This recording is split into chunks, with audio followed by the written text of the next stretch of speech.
رجیم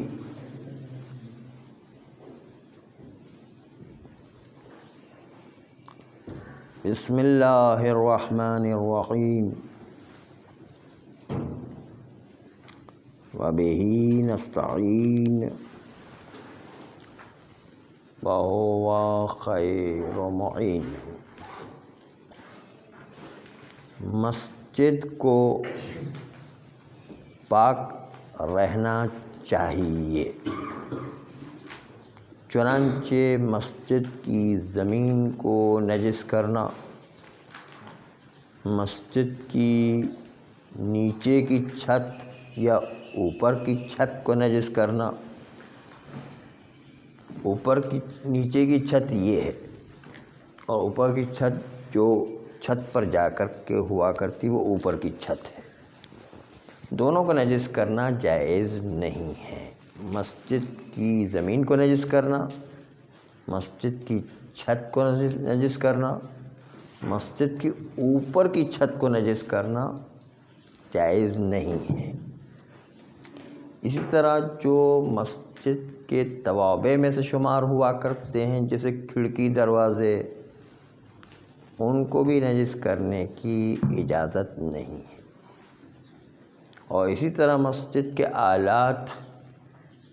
جو وسائل ہوا کرتے ہیں جیسے فرش ہے، مسجد کے مہر دانی ہے، تسبیح دانی ہے، گھڑی ہے، مثلا گھڑی جو ہے وہ بھی مسجد کا حصہ ہے نا۔ مسجد کے اندر جو چیزیں لگی ہوئی ہیں ان سب کو نجس کرنا جائز نہیں، مسجد کے آلات شمار ہوتے ہیں، مسجد کے وسائل شمار ہوا کرتے ہیں۔ ہاں، مسجد کی دیوار میں ایک مسئلہ ہے، مسجد کے اندر کی جتنی دیواریں ہیں ان کو تو نجس کرنا حرام ہے۔ مسجد کی اندر کی دیوار، اس میں مسجد کی باہر کی دیوار سے فرق پڑتا ہے۔ اندر کی دیوار تو نجس کرنا حرام ہے، لیکن باہر کی دیوار جہاں پر کتے آ کر پیشاب کر جاتے ہیں، آپ نے دیکھا ہوگا مسجد کے باہر کتے نکلتے ہوئے گھومتے ہوئے پیشاب کرتے ہوئے جاتے ہیں، تو وہ پاک کرنا واجب نہیں ہے۔ البتہ باہر کی جو دیوار ہے نجس کرنا حرام نہیں ہے، لیکن اگر اس سے مسجد کی بے احترامی ہو رہی ہے، حد کی حرمت ہو رہی ہے، تو پھر اتنا دور کرنا نجاست کو ضروری ہے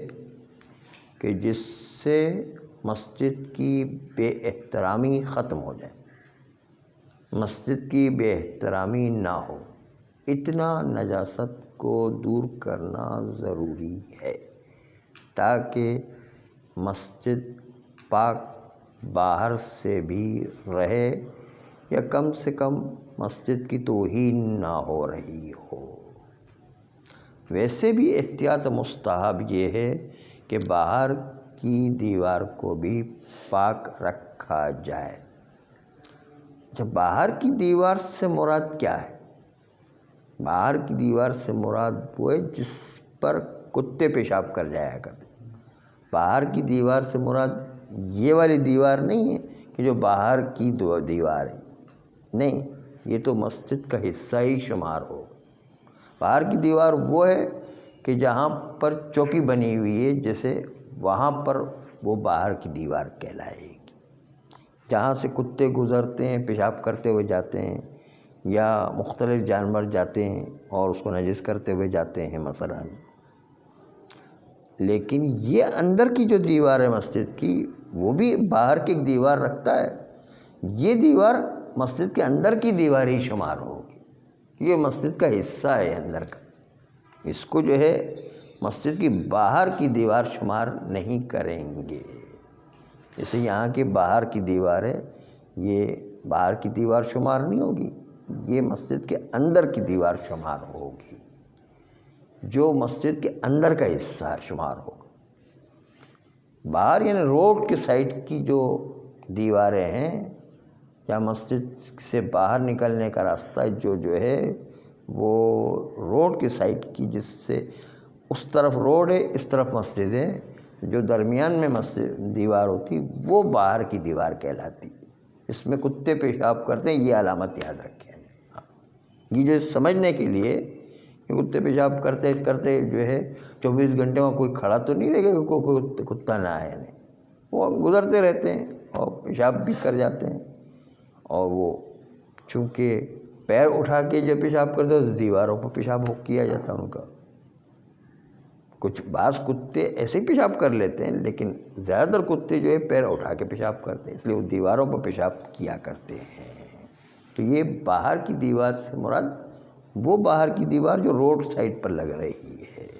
جس سے آدمی باہر نکلتا ہے، وہ والی دیوار۔ مسجد کے اندر کے حصے کی باہر کی دیوار ہو، وہ مسجد کے اندر کی دیوار ہی شمار ہوگی۔ ہاں،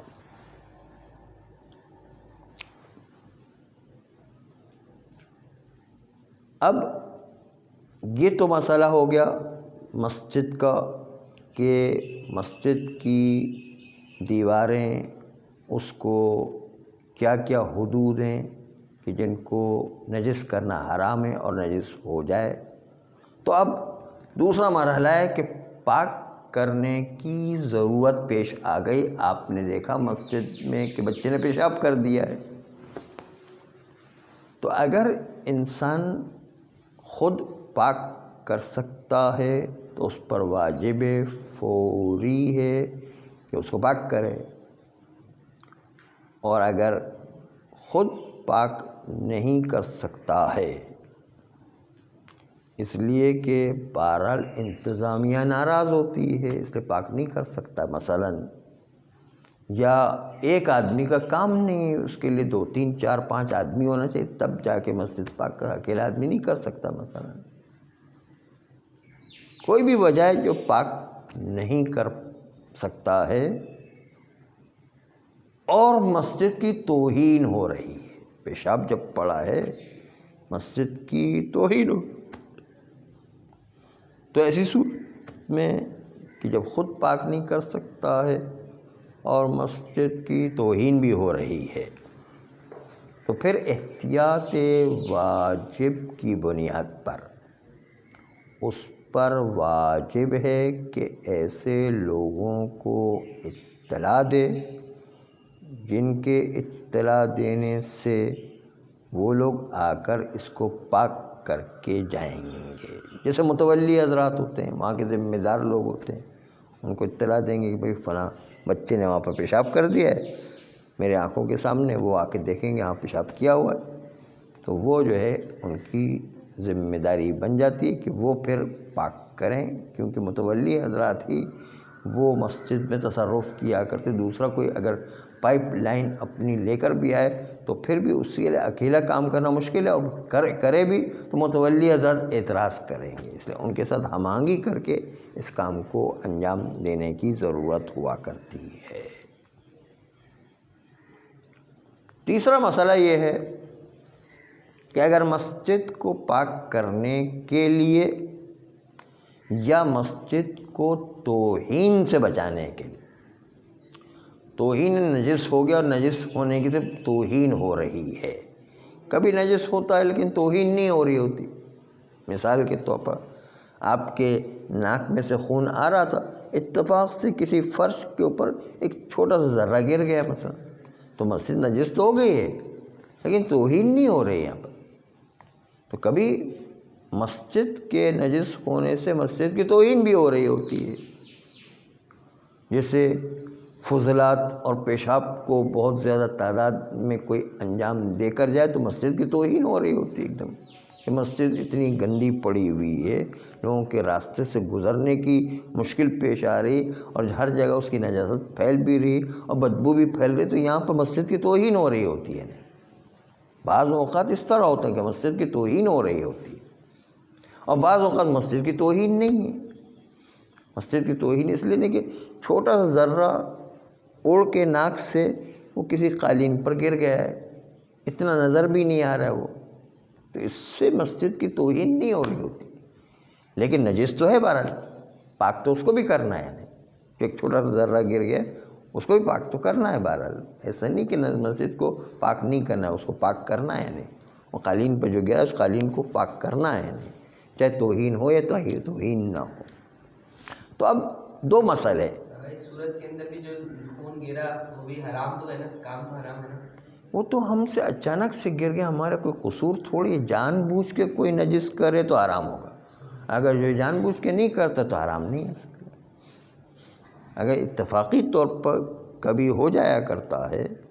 تو یہ اتفاقی کیس ہو جائے، اتفاقی طور پر کچھ بوڑھے یا بیمار لوگ آتے ہیں مسجد میں، بوڑھے اور بیمار بھی جو ہے پیشاب کر دیا کرتے ہیں، تو یہ خالی بچوں سے تھوڑی مخصوص ہے، یہ بچے جو ہے وہ تو ہم نام لیتے ہیں، ورنہ بوڑھے بھی یہ کام کر جاتے ہیں، بیمار بھی یہ کام کر جاتے ہیں نا۔ اور واقعی سعودی عرب میں ایک دفعہ ایک کیس ہو گیا کہ وہ طواف کر رہے تھے بیچارہ ایک بوڑھا آدمی، اور جو ہے اس سے جو ہے اتفاق سے پیشاب خطا ہو گیا وہیں طواف کے دوران، تو سعودی گورنمنٹ نے اس کو پکڑ لیا اور اس کو شہید کر دیا وہیں پر، یعنی کہ تم نے جو ہے خانہ کعبہ کو نجس کر دیا ہے۔ حالانکہ اس کے بیچارے کیا قصور ہے، وہ ایک بوڑھا آدمی ہے، اس سے کنٹرول نہیں ہو سکا اور جو ہے اس کو وہیں شہید کر دیا ہے۔ تو یہ لوگ تو اس طرح کے لوگ ہیں نا۔ اصل میں تو وہ شیعہ تھا اصل میں، اس لیے جو ہے وہ الزام لگایا گیا کہ شیعہ جو ہے خانہ کعبہ کو نجس کرنے کے لیے ہے، اور اس کے بعد قتل کیا گیا، تو الٹا الزام لگا دیتے ہم پر، یعنی ہاں۔ تو اصل نقطہ عرض کرنا ہے کہ بوڑھے حضرات اور بیمار حضرات سے بھی خطا ہو سکتی ہے، اور اس کی وجہ سے مسجد نجس ہو سکتی ہے، ضروری کہ بچہ ہی اس کو نجس کرے، کسی بھی طریقے سے آدمی کو جو خون اتفاق سے نکلا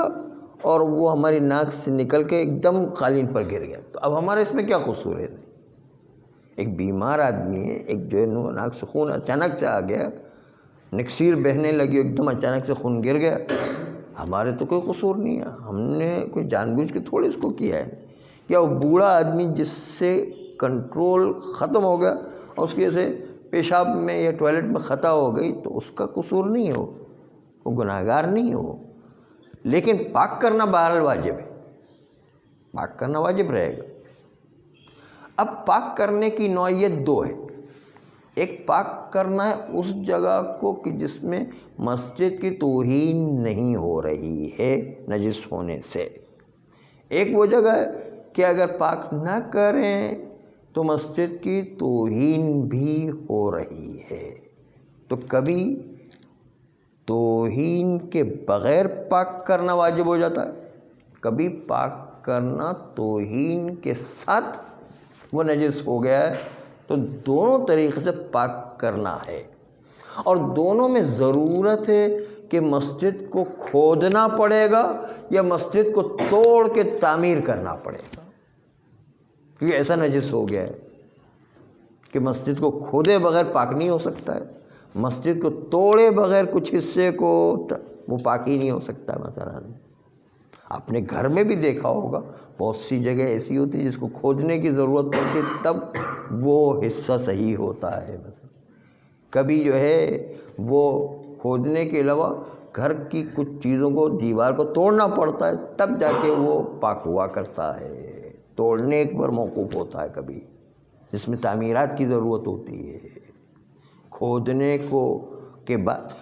اس گڑھے کو بھرنے کی ضرورت ہوتی ہے، اور توڑنے اور تخریب کرنے کے بعد تعمیرات کی ضرورت ہوا کرتی ہے۔ ایسا سمجھ لیں سیویئر طریقے سے نجس ہو گیا ہے، بڑا سخت قسم کا نجس ہو گیا ہے مسجد کا، ایسا نجس ہو جانا، تو ایسی صورت میں کیا مسجد کی زمین کو کھودنے کی اجازت ہے تاکہ جو ہے مسجد کو پاک کیا جائے، یا مسجد کو تخریب کرنے کی اجازت ہے، خراب کر کے پھر پاک کیا جائے اور پھر اس کو دوبارہ بنایا جائے؟ مثلا کہتے جی ہاں، نہ صرف یہ کہ جائز ہے بلکہ واجب بھی ہو جاتا مسجد کو پاک کرنے کے لیے. کبھی کبھی جو ہے کچھ دیوار کو توڑ کے اس کو پاک کر کے پھر بنانا واپس پڑتے. یا مثلا اندر سے جو ہے ٹائلز خراب ہو گئے نجس ہو گئے ہیں اور اس کو توڑنے کی ضرورت ہے, توڑیں گے نہیں پوری ٹائل کے پوری جو ہے مسجد کے فرش کو نکالیں گے نہیں تب تک وہ پاک نہیں ہوگا. انہیں پاک ہوگا پھر اس کے بعد ٹائلز دوبارہ لگانا پڑیں گے. نہیں تو اصل نقطہ یہ کہ کھودنا پڑ جائے پاک کرنے کے لیے یا تخریب کرنا پڑ جائے مسجد کو جزوی طور پر, تو کیا جزوی طور پر کھودنے اور تخریب کرنے کی اجازت ہے؟ جی ہاں, پاک کرنے کے لیے یہ کام کرنا ضروری ہے تاکہ مسجد کو پاک کیا جا سکے, ورنہ تو وہ ہمیشہ نجس رہے گی. یہ کسی نہ کسی کو تو ہمت کرنا ہی پڑے گی. ہاں البتہ اگر کوئی شخص اس گڑھے کو کھود کر پاک کر رہا ہے یا مسجد کی دیوار کو توڑ کے پاک کر رہا ہے تو پاک کرنے کے لیے توڑنے اور کھودنے کی اجازت ہے, لیکن توڑنے والا گڑھے کو بھرنے کا ضامن نہیں ہے اور نہ دیوار کو دوبارہ بنانے کا ضامن ہے. اس لیے کہ وہ تو جو ہے مسجد پر احسان کر رہا ہے کہ پاک کر رہا ہے. احسان کرنے والے کی ذمہ داری نہیں ہوتی, وہ جو ہے وہ تو بچا رہا ہے مسجد کو, الٹا مسجد کو بچا رہا ہے, مسجد کو پاک کر رہا ہے. وہ تو مسجد کا خود کا کام کر رہا ہے, مسجد میں کوئی خرابی پیدا تھوڑی کر رہا ہے, وہ تو مسجد میں اچھائی پیدا کر رہا ہے.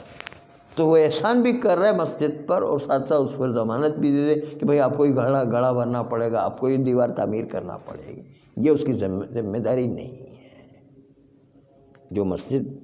کو توڑ کر کے پاک کر رہا ہے, کھود کر کے پاک کر رہا ہے, اس کی ذمہ داری نہیں ہے کہ دوبارہ اس کو بنا کر کے دے.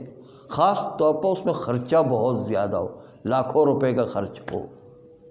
کیونکہ ٹائلز پوری مسجد کی بچھا کر کے دوبارہ جو ہے کرنا یہ لاکھوں کا خرچہ چاہیے اس کے لیے. آج کل کے زمانے میں جو ہے وہ لاکھ تو نظر ہی نہیں آتے ہیں یہاں. تو اتنا بڑا خرچہ وہ کیا بیچارہ کام بھی کرے اوپر سے لاکھوں کا خرچہ بھی اٹھائے, نہیں یہ تو اس کے گلے پڑ جائے گا, تو مشکل بن جائے گی. پھر وہ متولی حضرات کی ذمہ داری ہوتی ہے کہ وہ جو مسجد کو سنبھالنے والے وہ اس کو ٹھیک ٹھاک کرائے جیسے بھی مناسب سمجھے. اس نے تو پاک کرنا تھا, پاک کر دیا بس, پھر اس کی ذمہ داری ختم. باقی جو ہے لوگ باقی بنانے کا کام انجام دیں گے. کسی مکان کو خرید کے مسجد بنا سکتے ہیں؟ ہاں بنا سکتے ہو. احتمال ہو کہ مطلب پرانے دور کا بنا ہوا ہے, یہاں پر جیسے پرانے دور میں تو جو مزدور ہوا کرتے تھے وہ ہندو بھی ہوا کرتے تھے, تو احتمال شک کا فائدہ اٹھائیں گے, بینیفٹ آف ڈاؤٹس, شک کا فائدہ اٹھائیں گے. اور ہمیں کیا پتہ ہے کس کا ہے, ہندو ہو یا ہندو کا باپ ہو, ہمیں اس سے کیا مطلب ہے. ہمیں تو بس ابھی تو فی الحال اصالت الطہارت جاری کریں گے. ہاں لیکن مزدور اگر اس کو گیلا ہے تو مزدور پتہ نہیں مزدور وہ ہندو تھا بھی کہ نہیں, ہمیں کیا پتہ, ہمیں تو پتہ ہی نہیں ہے. تو بس ہم تو کہیں گے انشاءاللہ پاک ہی ہے. بس ہر چیز کو پاک سمجھنا ہے. ایک اصول جو ہے, بلکہ 2 اصول ہمیشہ شریعت میں یاد رکھیں. ہر چیز کو پاک سمجھنا ہے جب تک کہ اس کے نجس ہونے کا یقین نہ ہو جائے. ایک اصول یہ ہے تمام چیزوں میں یہ. دوسرا اصول ہے ہر چیز کو حلال سمجھنا ہے جب تک کہ اس کے حرام ہونے کی دلیل نہ آ جائے, تب تو یہ حلال ہے. ہاں یہ اللہ نے بہت وسعت رکھی ہے, ایک کلی قانون کے تحت سب چیز میں جو ہے وہ اجازت ملی ہے. انسان کو بڑا آزاد رکھا ہوا ہے. صرف کچھ چیزوں کی پابندی کرنا جو آپ کو یقین ہو جائے کہ یہ حرام ہو گیا ہے یا یہ نجس ہو گیا ہے. تو اب اس نے گڑھا کھود دیا, دیوار کو توڑ دیا, تو اس کی ذمہ داری نہیں ہے کہ تعمیر کروائے. البتہ تعمیر کوئی کرواتا ہے تو کوئی حرج نہیں, ذمہ داری نہیں ہے اس کی. باقی جو ہے متولی حضرات کی ذمہ داری ہوگی کہ وہ اس کو جیسا بھی چاہے بنائے پھر اس کو, تاکہ جو ہے مسجد کو ٹھیک ٹھاک کر کے دوبارہ اپنی پوزیشن میں لے کر آ جائے. لیکن اس کو کھودنے والے کی ذمہ داری نہیں قرار دیا جائے گا یا اس کو ضامن نہیں قرار دیا جائے گا، حتیٰ یہ کہ اگر اس سے خود سے نجس بھی ہو گیا ہو پھر بھی وہ ضامن نہیں ہے۔ خود سے نجس ہو گیا تو مثلا ایک جو ہے چیز ایسی اس میں کوئی خرابی ہو گئی اس کے ہاتھ سے تو پھر بھی وہ ضمانت نہیں، پاک کرنے کی ذمہ داری رہے گی، لیکن پاک کے علاوہ دوبارہ بنانے کی کوئی ذمہ داری نہیں ہوا کرتی ہے۔ صلی اللہ علیہ وسلم۔